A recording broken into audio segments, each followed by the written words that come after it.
Hay personas que se pasan un año entero estudiando ciencia de datos y no están ni cerca de conseguir su primer empleo. ¿Y cuál es el motivo? Que aprendían lo que no necesitaban, pierden el foco. Se piensan que por ahí más saber implica más chance de obtener trabajo. Y esto no necesariamente es cierto, porque mucha gente se pone a estudiar cosas que justamente no es lo que la empresa está buscando. Por eso en el video de hoy te voy a contar qué aprender y qué no para aumentar tus chances de conseguir tu primer trabajo en el ámbito de ciencia de datos sin perder tiempo en estudiar cosas que no son necesarias. Este es el tercer video de la serie de Ruta L, donde vamos a ver paso a paso las distintas etapas para ir desde cero a conseguir tu primer trabajo en ciencia de datos. En el video de hoy vamos a ver la segunda letra de Ruta L, que es la U, Upskilling, que es aumentar tus habilidades. Es qué tenés que estudiar o qué te conviene estudiar según tu rol para aumentar las chances de conseguir ese primer trabajo. En el video anterior vimos cómo podemos elegir nuestro rol que más nos representa o que más nos interesa. Hoy, una vez que tenemos ya definido ese rol, lo que vamos a hacer es ver qué cosas tenemos que aprender y qué cosas por ahí no es el momento correcto para aprender, para potenciar nuestro perfil y aumentar nuestras chances de conseguir ese empleo. Obviamente no estoy diciendo que haya cosas que no hay que estudiar, ¿sí? Porque siempre está bueno estudiar y siempre aporta. Pero hay veces que conviene concentrarnos y enfocarnos en ciertos contenidos para evitar estudiar cosas que nos hagan perder tiempo y desviarnos de nuestro camino central. Porque aprender sin dirección es uno de los errores más caros que podemos cometer. Porque estamos aprendiendo, invirtiendo un montón de tiempo en aprender, pero en realidad sabemos un poquitito de cada cosa y no somos expertos en nada. Entonces es muy importante enfocarse en qué queremos aprender. Porque no hace falta saber todo, aprender todo para trabajar en ciencia de datos. Y más si recién estamos empezando.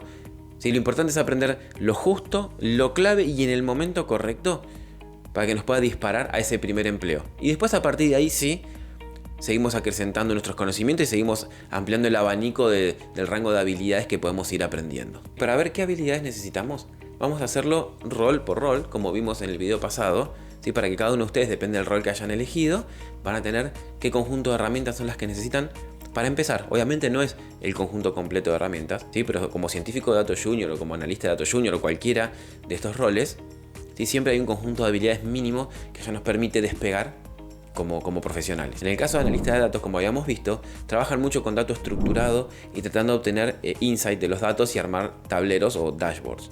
Entonces las habilidades básicas que necesitamos son, por ejemplo, SQL para poder trabajar con bases de datos relacionales. Podemos también necesitar Excel. A veces en un principio depende del origen de los datos. Es mucho más útil o más funcional trabajar con Excel porque por ahí no tienen bases de datos SQL para trabajar. Entonces Excel suele ser un aliado muy útil para este tipo de cosas. Y obviamente después alguna herramienta de visualización. Si bien Excel tiene para crear gráficos y hacer visualizaciones, herramientas dedicadas a esto son muchísimo más poderosas. Crean visualizaciones mucho más agradables a los ojos y son más fáciles de presentar.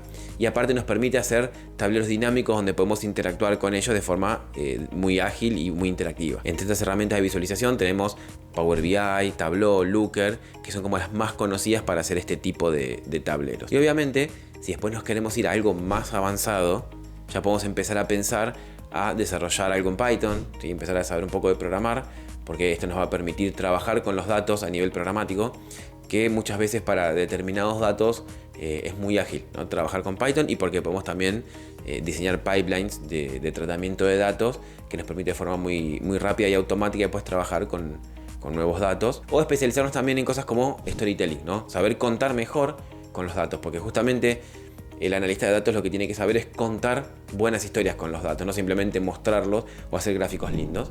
Entonces, alguna formación en storytelling, en narrativa, en oratoria, es muy útil para un analista de datos, pero por ahí ya es algo un poquito más avanzado. Para el científico de datos, como nos vamos a centrar en trabajar con datos tanto estructurados como no estructurados, para desarrollar modelos de Machine Learning, acá las herramientas básicas, que por ahí son las que más pueden conocer porque son las que más se escuchan, justamente porque el científico de datos es como la disciplina más genérica, que es programación en Python y obviamente todos los frameworks asociados al tratamiento de datos, como por ejemplo Pandas, NumPy, Matplotlib o Seaborn para hacer visualizaciones. Cuando uno está haciendo exploración de datos es importante hacer buenas visualizaciones y por ahí es demasiado ponerse a aprender una herramienta como Power BI para hacer ese tipo de gráficos. Entonces herramientas como Matplotlib o Seaborn son muy útiles para crear estas visualizaciones que nos permiten ver cosas en los datos mucho más fácilmente que si analizamos tablas con números y palabras, ¿no? Obviamente.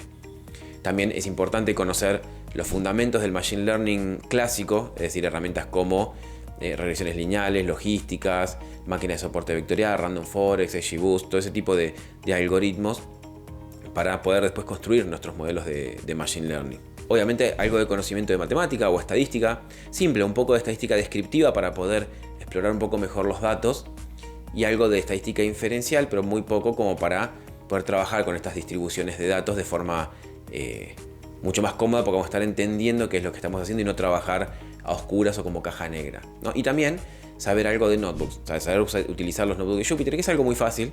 No necesitamos tampoco un curso entero para eso, pero sí saber que existen y acostumbrarse a utilizarlos, sobre todo porque son muy útiles para explorar, porque nos permite ejecutar el código de forma interactiva, ¿sí? Después ya cuando lo queramos productivizar, sí lo vamos a tener que llevar un script para que pueda ser automatizado y escalado, pero para explorar los notebooks son muy útiles, ¿sí? No le crean a los que le digan los notebooks no sirven, los notebooks son para principiantes, no. Hasta los científicos de datos más avanzados utilizan notebooks, sobre todo en la etapa de exploración, y el que no lo hace está perfecto, pero está desaprovechando una gran oportunidad, porque esa interactividad que nos permite en la ejecución Jupyter nos da una versatilidad y una elasticidad que facilita mucho más esta exploración y esta experimentación. Después, si nos queremos ir a algo un poco más avanzado, podemos ir a lo que es Deep Learning, que tiene ya que ver con redes neuronales, donde nos podemos meter con procesamiento de lenguaje natural o con Computer Vision, pero ya por ahí es un escalón más, que no siempre es necesario cuando estamos empezando, por lo menos cuando estamos empezando, ¿no? Como científicos de datos. O después ya nos podemos ir a cosas como matemática un poco más avanzada, tipo álgebra lineal, para aprender a hacer operaciones vectoriales o matriciales, que eso es muy útil sobre todo cuando trabajamos con Deep Learning.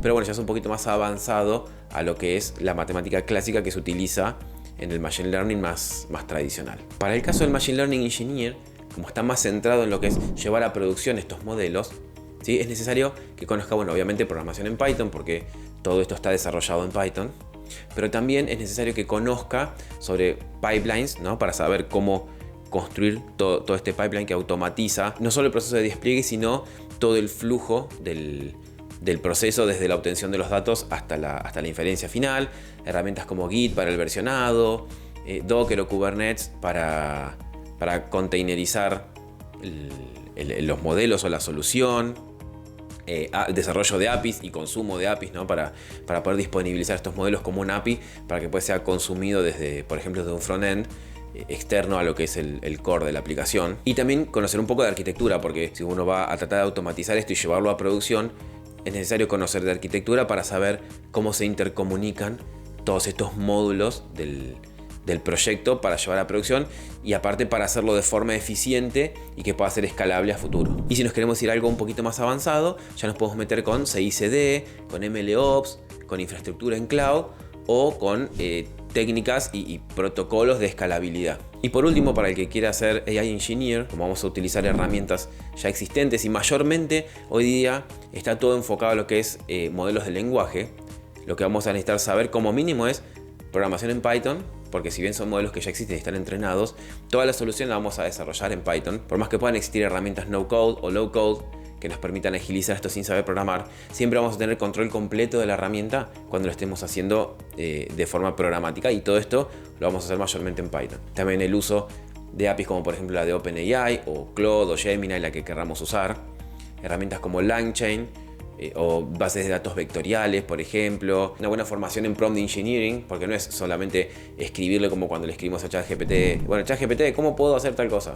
No, saber bien cómo escribirlo, cómo darle órdenes para que sea eficiente, para que reduzca las alucinaciones al mínimo, que tenga guardrails para evitar lo que se le llama el prompt injection, y bueno, un montón de técnicas que vienen mayormente del prompt engineering. Y si nos queremos ir a algo un poco más avanzado, ya nos podemos meter con RAG, que era el Retrieval Augmented Generation, que era darle documentos como contexto para que pueda tener más información al momento de responder. Todo lo que tiene que ver con fine tuning, es decir, ahí sí utilizar datos para hacer entrenamiento de modelo, no desde cero, pero sí a partir de los modelos base, reentrenarlos particularmente con la información que nosotros queremos o con el tipo de datos que nosotros les queremos dar. Por ejemplo, si nosotros queremos construir un copiloto para desarrollo de código, y bueno, podemos afinar, si bien son muy buenos hoy día, pero imaginemos que podemos querer refinarlo, ¿sí? Dándole código u órdenes típicas de código y bloques de código de lo que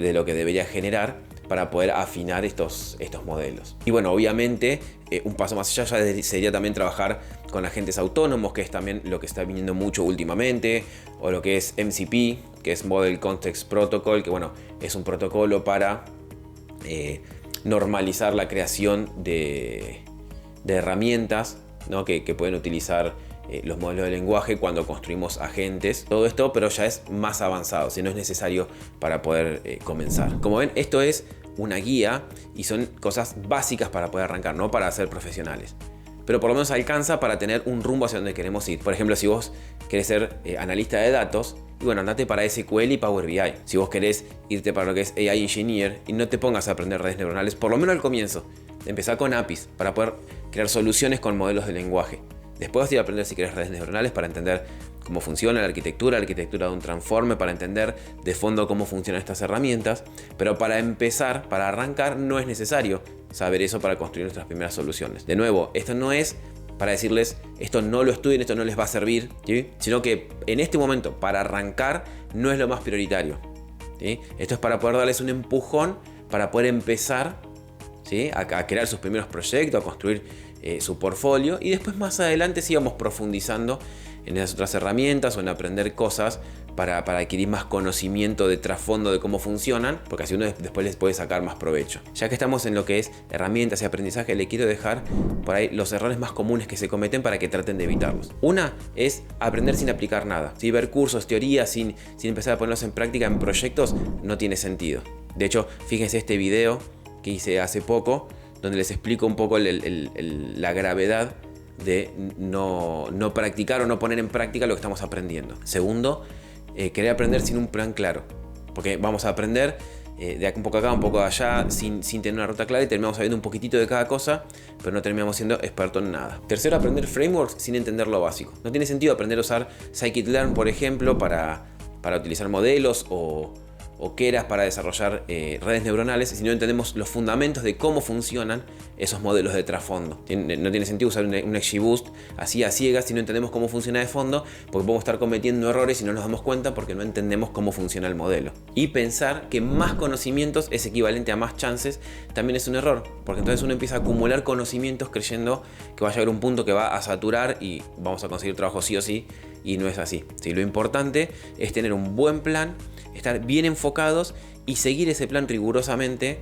para minimizar el tiempo que, entre comillas, desperdiciamos aprendiendo y maximizamos nuestras chances de conseguir nuestro primer empleo. Por eso ahora te voy a dejar un plan de acción para que ya empieces a poner manos a la obra. Primero, volví al video anterior y elegí cuáles de los roles es el que más te representa si no lo hiciste todavía. Segundo, hacete una lista mínima de las herramientas que necesitas aprender según ese rol. Tercero, empezá por la primera, aprendela y ponela en práctica en un proyecto real o ficticio, pero realista. No que sea algo inventado que no tiene ningún tipo de aplicabilidad en el mundo de negocios, porque después a los reclutadores o a la gente interesada no les va a interesar verlo porque no tiene ningún tipo de aplicabilidad. Una vez que lo logres hacer, agarrar la siguiente herramienta y aprendela y ponerla en práctica, y así sucesivamente, ¿sí? No aprendas en horizontal, ¿sí? Un poquito de cada tema, sino concéntrate en vertical. Un tema, práctica, otro tema, práctica, y así no solo vamos a ir aprendiendo, ¿no?, distintos temas, sino que vamos a profundizar en cada uno y vamos a aprender a utilizarlos, y ahí es donde realmente fijamos los conocimientos. Bien, en este video